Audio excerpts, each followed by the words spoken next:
जय माता दी, जय मां ललितांबिका। कैसे हैं आप सभी? मैं उम्मीद करता हूं आप सभी स्वस्थ होंगे और आनंदित होंगे। भगवती जगदम्बा की कृपा आप और आपके संपूर्ण परिवार पर निरंतर बरस रही होगी।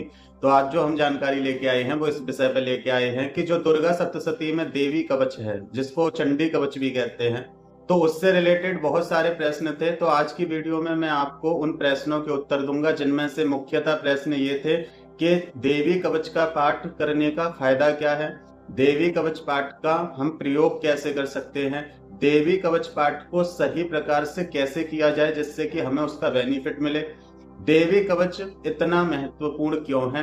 तो आज इस वीडियो में देवी कवच से मैं जितने टॉपिक कवर कर पाऊंगा मैं आज आपको उनके उत्तर देने वाला हूं। इसलिए जो भी भगवती के भक्त हैं, भगवती के साधक हैं, जो भी माँ को अपनी माँ मान के उनकी सेवा आराधना करते हैं और वो अपने जीवन में देवी कवच को इंक्लूड करना चाहते हैं, या फिर जो लोग देवी कवच का पाठ करते हैं, तो उनके भी प्रश्नों के उत्तर उनको प्राप्त हो जाएंगे, जिससे कि उनका भाव और जागृत होगा और देवी कवच का पाठ करके आप भी लाभ प्राप्त कर पाएंगे। आज मैं कुछ प्रयोग भी बताऊंगा कि आप देवी कवच से किन किन प्रयोगों को आसानी से कर सकते हो बिना किसी समस्या के, और उन प्रयोगों का बेनिफिट आपको बहुत ज्यादा देखने को मिलेगा। तो वीडियो को ध्यान से देखना और पूर्ण रूप से देखना।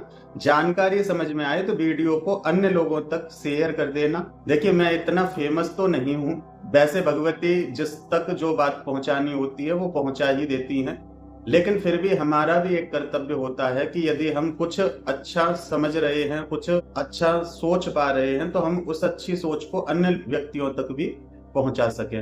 तो इसलिए वीडियो को शेयर कर दें। लाइक सब्सक्राइब वो आपकी इच्छा है, करना चाहें तो अच्छी बात है, नहीं करना चाहें तो भी अच्छी बात है। तो आइए वीडियो को शुरू करते हैं। सबसे पहली बात करते हैं देवी कवच।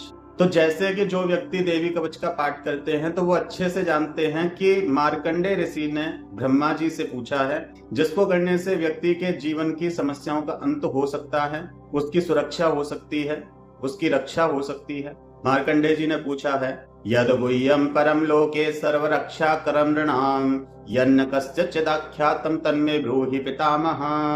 कि गुह्यतम से गुह्य जो कवच है, जो व्यक्ति की सुरक्षा करने में सक्षम है, हे पितामह ब्रह्मा, आप उसे प्रदान करें।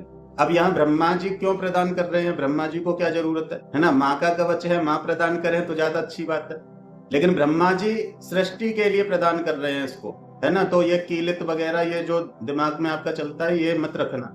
ये ब्रह्मा की क्रिएशन है, ये माँ की क्रिएशन नहीं है। माँ के तो खेल का स्थान है, ये माँ की क्रिएशन ब्रह्मा है। अब जो ब्रह्मा ने क्रिएट किया है वो माँ से प्राप्त करके हम लोगों के लिए किया है, हम लोगों को उसका बेनिफिट मिले, इसलिए प्रश्न किए जाते हैं और माँ उनका उत्तर देती हैं, तब अपने रहस्यों को खोलती हैं। अपने रहस्यों को खोलने पर वो कुछ न कुछ ऐसा प्रदान कर देती हैं कि जिसका जो भी कार्य है, जैसे भगवान शिव का इस संहार का कार्य है, ब्रह्मा जी का सृजन का कार्य है, नारायण का पालन का कार्य है, उनको वो और अच्छे से पालन कर सके। तो इसलिए देवताओं द्वारा माँ से प्रश्न किए जाते हैं, स्तुतियां की जाती हैं, तब माँ प्रसन्न होकर उनको प्रदान करती हैं।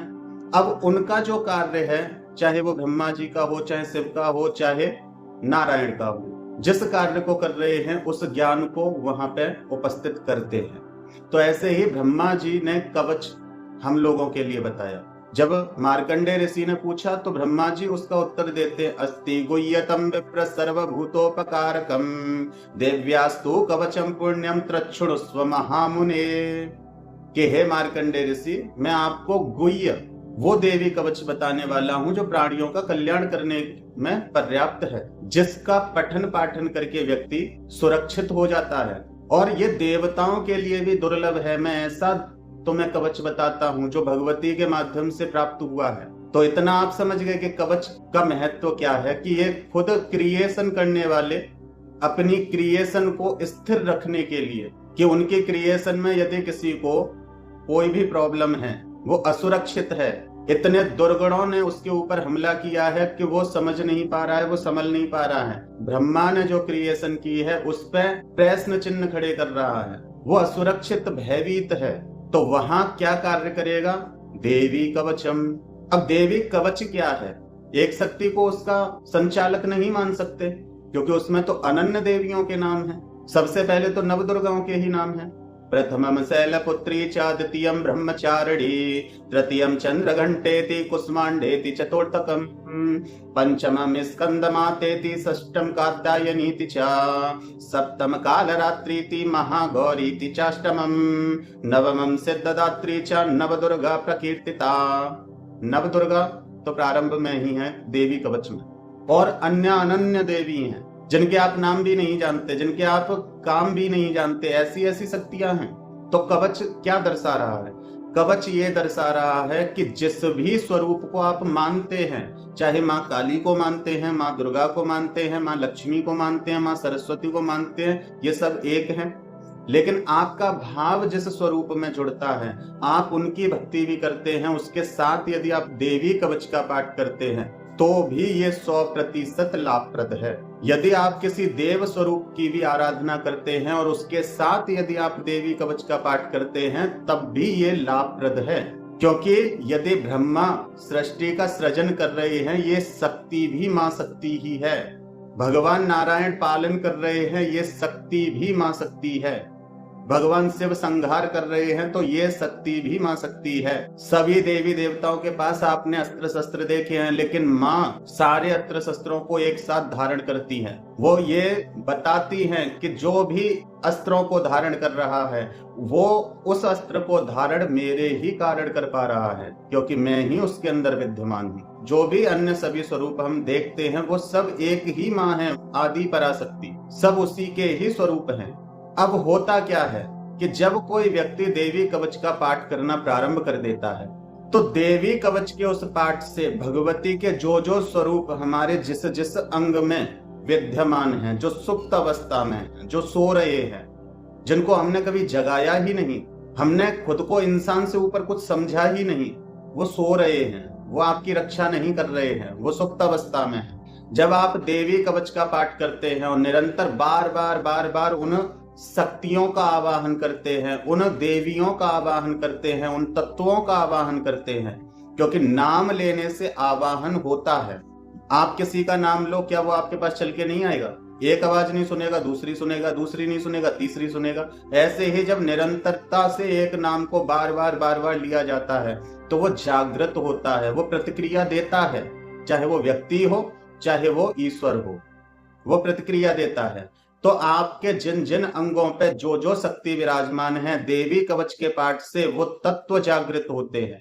आपके उन सभी अंगों की सुरक्षा अपने आप होती है, और जब पूर्ण रूप से वो सारे स्वरूप जागृत हो जाते हैं तो आपके शरीर का एक बाल भी कोई नहीं उखाड़ सकता। ये मैं अभिमान में नहीं कहता, ये मैं जगदम्बा के बल पे कहता हूं। मैंने अनुभव किए हैं, तब मैं आपको इतना विस्तार से और इतना प्रभावी तरीके से बता पाता हूँ। बाकी जो पुस्तक में है, पुस्तक तो सभी पढ़ रहे हैं तो उनको पता है कि कवच क्या है, लेकिन वास्तविकता कवच की ये है। जब पूर्ण रूप से जागृत हो जाते हैं तो ये समझ लो कि आप भगवती के आंचल में हो। भगवती की चुंदरी जो सुरक्षा कवच है वो आपके ऊपर है। कितनी भी विषम परिस्थिति आ जाए, आपका कोई बाल बांका नहीं कर सकता, आपकी अल्प मृत्यु नहीं हो सकती, आपको किसी भी प्रकार का विष प्रभावित नहीं कर सकता, क्योंकि वो तत्व सारे आपके जागृत हैं। यदि इसको दूसरी दिशा से देखा जाए, ये तो मैंने वो बताया जो सांसारिक रूप है, लेकिन जो आंतरिक रूप से देखा जाए तो आंतरिक रूप से ये है कि जो आप वास्तविक में हैं, आपके ऊपर दुनिया का कोई भी जहर काम नहीं करेगा, कोई भी तंत्र कार्य नहीं करेगा, कोई भी मंत्र कार्य नहीं करेगा, क्योंकि जो भी कार्य करना है वो शरीर का है। शरीर को प्रभावित किया जाता है लेकिन आपको प्रभावित नहीं कर सकता कोई। खैर ये अन्य विषय है, लेकिन देवी कवच के पाठ से आप पूर्ण रूप से सुरक्षित होते हो, बाह्य और आंतरिक। स्थूल सूक्ष्म कारण तीनों ही सुरक्षित रहते हैं। तो देवी कवच का विशेष महत्व है। जब माँ की चुंदरी के नीचे आप आ जाते हो, माँ की संरक्षण में आप आ जाते हो, तो माँ से बड़ा कोई हो तो शायद आपका कुछ बिगाड़ सके, लेकिन भगवती से बड़ा कोई नहीं है, कोई भी। यदि इस ब्रह्मांड में थोड़ी सी भी मूवमेंट है तो उस मूवमेंट को करने की शक्ति कौन है? वही जगदम्बा। देवता शक्तिशाली हो सकते हैं लेकिन स्वयं शक्ति नहीं है वो। स्वयं शक्ति तो भगवती आदि पराशक्ति है, जिनके होने से सृष्टि है, जिनके होने से आप और हम हैं। तो ये तो है कवच का रहस्य। यदि आप देवी कवच का पाठ करते हैं प्रत्येक दिवस, तो पहले आपके स्थूल पे कार्य होता है। जो चीजें आप आंखों से देख रहे हो वो चीजें आपके ऊपर प्रभाव नहीं डालती। फिर आंतरिक होता है, जो अंदर की वेदना है, जो मानसिक स्थितियां हैं आपकी, जो भाव वृत्ति हैं आपकी, उन पे कार्य होता है। और जब आप पूर्ण रूप से सुरक्षित हो जाते हैं तब कवच आपका सिद्ध है। अब देखिए, इसका मतलब कवच सिद्ध होने का ये नहीं कि मैं आपसे कहूं कि 1 लाख पाठ कर लो या 10 लाख पाठ कर लो सिद्ध हो जाएगा।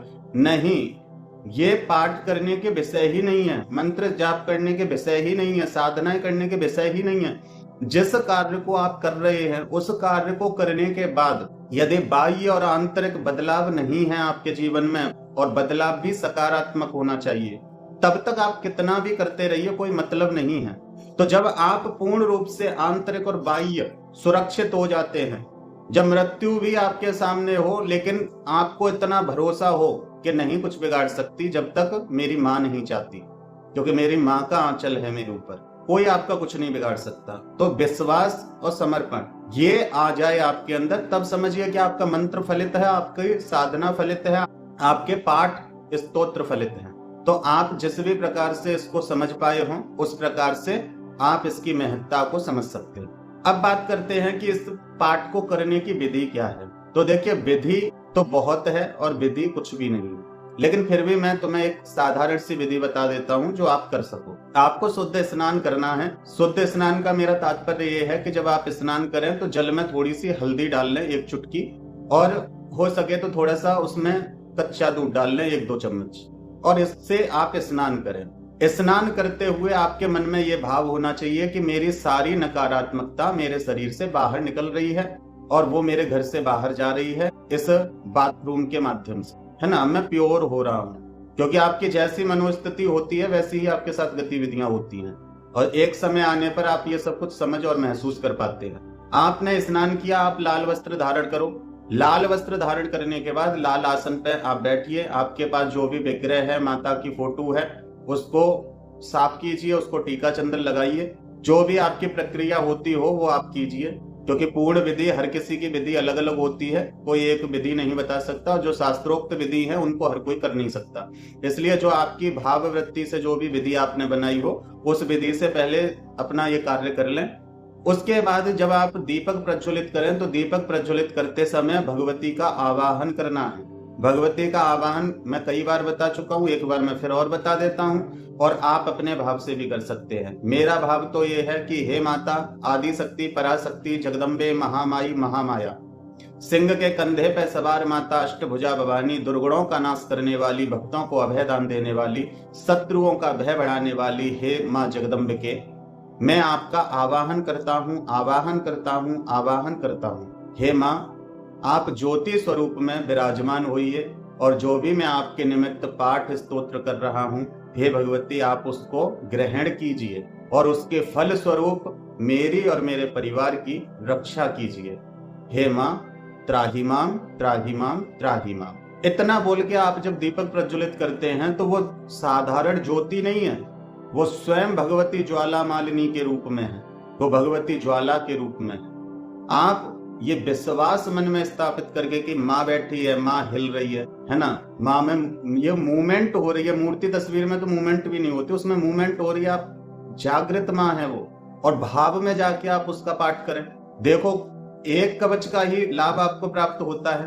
आप क्या बात करते हो कि हमने इतने पाठ कर लिए, हमें कोई आराम नहीं। आराम कैसे हो जाएगा? भाव तो कनेक्ट करो। तो इस प्रकार पाठ करो। और पाठ प्रयोग में बता देता हूं आपको। मान लो आपको अपने घर की सुरक्षा के लिए करना है, तो आप अपने पास थोड़ी सी पीली सरसों लेके जरूर बैठो, और पाठ पूर्ण होने के बाद उस पीली सरसों में फूंक लगा लीजिए और माँ के सामने प्रार्थना कीजिए कि माँ मेरे घर का आप सुरक्षित बंधन कीजिए, मेरे घर में जो भी व्याधियां हैं माँ उनको घर से बाहर कीजिए, और अन्य कोई व्याधियां मेरे घर में प्रवेश ना कर पाए, इसलिए माँ कृपा कीजिए, सुरक्षित बंधन कीजिए। और उस पीली सरसों को रात में अपने घर में छिड़क के सो जाइए, सुबह झाड़ू से साफ कर दीजिए। एक प्रयोग तो ये है, इससे आपके घर की सुरक्षा होगी। पाठ करने वाले की तो सुरक्षा होगी ही होगी, चाहे वो प्रयोग कोई भी करे। लेकिन अन्य लोगों के लिए ये घर की सुरक्षा होगी। यदि किसी व्यक्ति विशेष के लिए इसका प्रयोग करना है तो आप जल रखिए अपने पास और पाठ करके 3 फूंक लगा लीजिए। अब जिस भी चीज के लिए आप कर रहे हैं उसी के लिए आप संकल्प कर लेना। जिस दिन भी आप पाठ किया करो उसी दिन तुरंत की तुरंत संकल्प करो और पाठ करो। मैं ये नहीं कहूंगा कि एक बार कर लो, क्योंकि फिर आपके बीच में छूट भी जाते हैं, आपके मन में सवाल होते हैं। तो इसलिए जिस दिन पाठ करो उस दिन ये संकल्प कर लो कि आप किस लिए कर रहे हैं। दूसरा प्रयोग ये है कि आप जल लेके जब बैठें तो पाठ करने के बाद 3 फूंक लगा लीजिए और जिस भी व्यक्ति की आप सुरक्षा की कामना करते हैं उस व्यक्ति को उस जल को ग्रहण करा दीजिए, तो उसकी सुरक्षा हो जाती है। और लेकिन लगातार आप जब एक काम को करेंगे तभी कारगर होता है, क्योंकि उसको जागृति की अवस्था में लाना पड़ता है ना। अब देवी कवच जागृत है लेकिन वो आपके लिए नहीं है ना, वो आपके लिए जागृत नहीं है। तो अपने लिए तो आपको थोड़ा जागृत करना पड़ेगा, एक नियम बनाना पड़ेगा, नियमित पाठ करना पड़ेगा। और जब आपके उस कवच में जागृति होगी, आपके शरीर में भगवती की जागृति होगी, तो वो कवच कार्य करेगा पूर्ण रूप से। तो आप इसका पाठ कैसे कैसे कर सकते हैं? इसका पाठ आप सुबह भी कर सकते हैं, दोपहर को भी कर सकते हैं और शाम को भी कर सकते हैं, क्योंकि देवी कवच ही खुद कहता है यम यम चिंतयते कामम तम तम प्राप्नोति निश्चितम। जो जो आपकी कामना होगी उसकी प्राप्ति भगवती के माध्यम से हो जाती है, बस आपकी कामना अच्छी होनी चाहिए। लेकिन घर के बाहर के किसी सदस्य के लिए आपको ये प्रयोग नहीं करना है, अन्यथा आप कष्ट के भागीदार बन जाएंगे। आपको उसके प्रारब्धों के बारे में नहीं पता है और यदि आप उसके लिए इन चीजों को करते हैं तो वो ठीक हो जाएगा, आपकी समस्या बढ़ जाएंगी, क्योंकि आपने खुद जान के उसकी समस्या को अपने ऊपर लिया है। आपसे उसकी परेशानी देखी नहीं गई, आपने सोचा कि ये ठीक हो जाए कैसे भी, चाहे उसके लिए कुछ भी करना पड़े मुझे, तो वो सारी प्रॉब्लम आपकी तरफ आ जाती। ये प्रकृति का नियम है। जैसा सामने वाले का रोग आपके शरीर के माध्यम से निकलेगा। फिर अब इसमें एक विशेष नियम ये रखना है आपको कि जब भी आप भगवती के इस कवच का पाठ करेंगे, या तो आपके पास गुलाब के फूल हों या आपके पास गुलाब का इत्र हो, उसकी सुगंधी अपने आसपास रखना और विग्रह को भी अर्पित करना और अपने हाथों पे भी थोड़ा बहुत उसको लगा लेना। हाँ, क्योंकि माँ को सुगंधी बहुत पसंद है। और अपने लिए आप इस पाठ को करना चाहते हैं तो पाठ करने के बाद अपने शरीर पर 3 फूंक लगा लीजिए या फिर यहाँ से पैरों तक अपने शरीर पे हाथ फेर लीजिए। इससे आप सुरक्षित हो जाते हैं। एक समय वो आता है कि फिर आपको इन प्रयोगों की आवश्यकता नहीं होती, केवल आपका पाठ मात्र ही पर्याप्त होता है। उसके बाद फिर ये स्थिति आ जाती है कि पूरे पाठ की भी आवश्यकता नहीं पड़ती, आप एक लाइन का ही उच्चारण करते हैं, कवच की शक्ति अपने आप जागृत हो जाती है। उसके बाद ये स्थिति आती है कि आपने भगवती का एक नाम भी ले लिया, बस सारे चक्र एक साथ एक्टिव हो जाते हैं, सारी शक्तियां एक साथ एक्टिव हो जाती हैं। उसके बाद सिचुएशन ये आती है कि आपको कुछ करने की आवश्यकता ही नहीं रहती, आप स्वयं भगवती स्वरूप बन जाते हैं, आप स्वयं चलते फिरते सिद्ध बन जाते हैं। जब आपके सामने कोई भी नकारात्मकता आएगी जो आपको कष्ट पहुंचा सकती है, या चाहे वो भाव से आए, चाहे वो विकार से आए, चाहे वो विचार से आए, वो कैसे भी आए, तुरंत वो शक्तियां एक्टिव हो जाती हैं और आपको उस परिस्थिति में संभाल लिया जाता है। तो देवी कवच का बखान जितना किया जाए वो बहुत कम है और मेरे पास इतने शब्द नहीं है कि मैं उसका बखान कर सकूं, क्योंकि उसका बखान तो खुद ब्रह्मा नहीं कर सकते, तो हम तो ब्रह्मा की क्रिएशन है। तो जितना पुस्तक में बताया गया है उतना ही हमें पता चलता है। लेकिन जो इस पाठ को करेगा, जब इसके अनुभवों में वो आएगा, मेरे अनुभव में देवी कवच बहुत ही महत्वपूर्ण और बहुत ही प्रभावशाली है। आप केवल इसका पाठ करते रहिए, भगवती महासरस्वती के रूप में आपकी जिह्वा पर नृत्य करती है, आपकी वाणी को सिद्ध करती है। आपके अंग प्रत्यंग में मलिनता नहीं, आपके अंग प्रत्यंग में देवी का निवास होता है। और मुख्य देवी कहाँ बैठती हैं? हृदय ललिता देवी। आपके हृदय में ललिता माता बैठती है, और जहां वो बैठ जाए वहां कौन सा दुख शेष बचता है? बाकी जो अंगों में देवियां हैं वो भगवती का साम्राज्य है। तो आपका हृदय विचलित नहीं हो सकता यदि आप देवी कवच का पाठ करते हैं किसी भी परिस्थिति में, क्योंकि हृदय विचलित होगा तो माँ विचलित होगी, और माँ कभी विचलित नहीं हो सकती क्योंकि वो प्रसन्न वदना है। और वो विचलित ना हो इसकी जिम्मेदारी उसके योगिनी मंडल की है। आपके शरीर में हर हिस्से पर निवास करेंगी, तो उनसे बचकर आपके हृदय तक कोई बात आ जाए जो आपको समस्या प्रदान करे, ऐसा हो नहीं सकता। इसलिए देवी कवच का पाठ करो, और हर एक देवी भक्त को करना ही चाहिए। और अन्य भी किसी स्वरूप की कोई भक्ति करता है, उसके लिए भी देवी कवच बहुत महत्वपूर्ण है, क्योंकि अंतिम शासन उसी का है। आज चाहे आप किसी भी स्वरूप को अपना आइडल मानते हैं, लेकिन अंत और आरंभ वही। तो आप इसका अपने लिए प्रयोग कर सकते हैं, अपने परिवार के लिए प्रयोग कर सकते हैं। अपने परिवार से बाहर किसी के लिए प्रयोग ना करें, क्योंकि वो आपके डीएनए से अलग है। और यदि आप उसके डीएनए में हस्तक्षेप करेंगे तो उसके डीएनए में जितनी भी समस्याएं होंगी वो आपसे कनेक्ट हो जाएंगी। तो इसलिए हृदय से किसी से कनेक्ट नहीं होना है। केवल अपना कर्म और अपना धर्म समझ के आप अपने परिवार में और अपनी हेल्प कर सकते हैं। बाकी सिद्धि और शक्ति का मैं यहाँ कोई विधान नहीं बता रहा हूँ। सिद्धि मेरे लिए तो ये है कि मैंने एक बार बोला माँ, और माँ मुझे महसूस हो गई, बस मेरे लिए ये सिद्धि है। आप 10 घंटे जाप कर रहे हो, लेकिन आप फिर भी आपको माँ का होने का एहसास नहीं हो रहा है, उसके बारे में मैं कुछ नहीं कह सकता। लेकिन वास्तविकता में जब आप अपने जीवन में किसी चीज को धारण करते हैं और आप उससे पूर्ण रूप से जुड़ते हैं, तो एक नाम भी आपके लिए पर्याप्त है। तो जिनका ये प्रश्न था, मैं समझता हूं कि उनको अपने प्रश्न का उत्तर मिल गया होगा, और मैं उम्मीद करता हूं कि उनकी जो भी इच्छा है, जो भी कामना है, जिस कामना से उन्होंने ये प्रश्न किया मुझसे, विश्वास के साथ किया, जितनी मेरी बुद्धि ने साथ दी उतना मैंने आपको उत्तर दिया। तो मैं उम्मीद करता हूं कि आपको जानकारी समझ में आई होगी और पसंद आई होगी। फिर मिलते हैं एक ऐसी ही अगली वीडियो में एक नई जानकारी के साथ। तब तक अपना और अपने परिवार का ध्यान रखें, भगवान की भक्ति करें, निरंतर भक्ति पथ पर आगे बढ़ते रहें। जय माता दी, जय मां ललितांबिका।